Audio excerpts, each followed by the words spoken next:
Doctrine and Covenants, Section 107, Part 2. It is the duty of the 12 also to ordain and set in order all the other officers of the church, agreeable to the revelation which says, to the church of Christ in the land of Zion, in addition to the church laws respecting church business.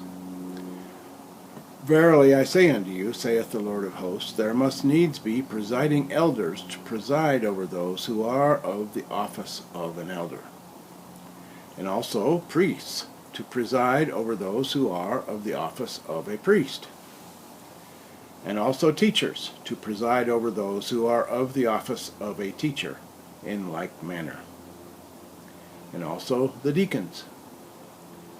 Wherefore, from deacon to teacher, and from teacher to priest, and from priest to elder, severally as they are appointed, according to the covenants and commandments of the church. Then comes the high priesthood, which is the greatest of all. Wherefore it must needs be that one be appointed of the high priesthood to preside over the priesthood, and he shall be called President of the high priesthood of the church, or, in other words, the presiding high priest over the high priesthood of the church. From the same comes the administering of ordinances and blessings upon the church by the laying on of the hands. Wherefore, the office of a bishop is not equal unto it, for the office of a bishop is in administering all temporal things. Nevertheless, a bishop must be chosen from the high priesthood, unless he is a literal descendant of Aaron. For unless he is a literal descendant of Aaron, he cannot hold the keys of that priesthood.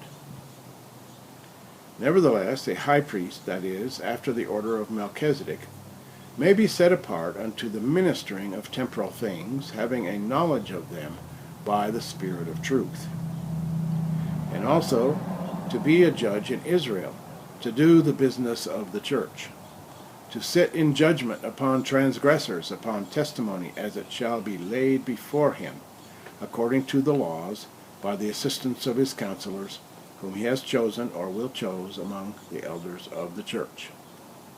This is the duty of a bishop who is not a literal descendant of Aaron, but has been ordained to the high priesthood after the order of Melchizedek. Thus shall he be a judge, even a common judge among the inhabitants of Zion, or in a stake of Zion, or in any branch of the church where he shall be set apart unto this ministry, until the borders of Zion are enlarged, and it becomes necessary to have other bishops or judges in Zion or elsewhere. And inasmuch as there are other bishops appointed, they shall act in the same office. But a literal descendant of Aaron has a legal right to the presidency of this priesthood, to the keys of this ministry, to act in the office of bishop independently, without counselors, except in a case where a president of the high priesthood after the order of Melchizedek is tried, to sit as a judge in Israel. And the decision of either of these councils, agreeable to the commandment which says, again, verily I say unto you, the most important business of the church and the most difficult cases of the church, inasmuch as there is not satisfaction upon the decision of the bishops or judges, it shall be handed over and carried up unto the council of the church, before the presidency of the high priesthood. And the presidency of the council of the high priesthood shall have power to call other high priests, even 12, to assist as counselors, and thus the presidency of the high priesthood and its counselors shall have power to decide upon testimony according to the laws of the church. And after this decision, it shall be had in remembrance no more before the Lord. For this is the highest council of the church of God, and a final decision upon controversies in spiritual matters. There is not any person belonging to the church who is exempt from this council of the church. And inasmuch as a president of the high priesthood shall transgress, he shall be had in remembrance before the common council of the church, who shall be assisted by 12 counselors of the high priesthood, and their decision upon his head shall be an end of controversy concerning him. Thus none shall be exempted from the justice and the laws of God, that all things may be done in order and in solemnity before him, according to truth and righteousness. And again, verily I say unto you, the duty of a president over the office of a deacon is to preside over 12 deacons, to sit in council with them, and to teach them their duty, edifying one another, as it is given according to the covenants. And also the duty of the president over the office of the teachers is to preside over 24 of the teachers, and to sit in council with them, teaching them the duties of their office as given in the covenants.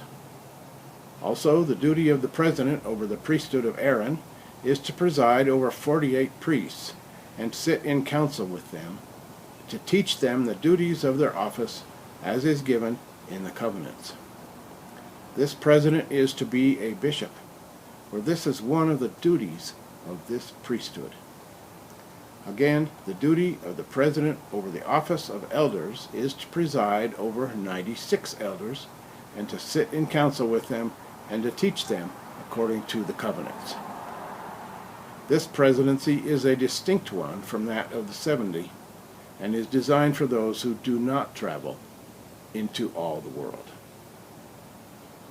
And again, the duty of the president of the office of the high priesthood is to preside over the whole church, and to be like unto Moses. Behold, here is wisdom. Yea, to be a seer, a revelator, a translator, and a prophet, having all the gifts of God which he bestows upon the head of the church. And it is according to the vision showing the order of the 70, that they should have 7 presidents to preside over them, chosen out of the number of the 70. And the 7th president of these presidents is to preside over the 6.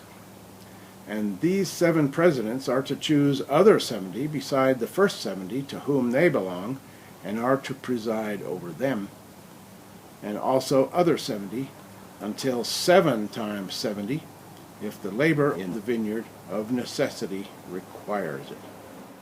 And these 70 are to be traveling ministers unto the Gentiles first, and also unto the Jews. Whereas other officers of the church, who belong not unto the 12, neither to the 70, are not under the responsibility to travel among all nations, but are to travel as their circumstances shall allow, notwithstanding they may hold as high and responsible offices in the church. Wherefore now let every man learn his duty, and to act in the office in which he is appointed in all diligence. He that is slothful shall not be counted worthy to stand, and he that learns not his duty, and shows himself not approved, shall not be counted worthy to stand. Even so, Amen.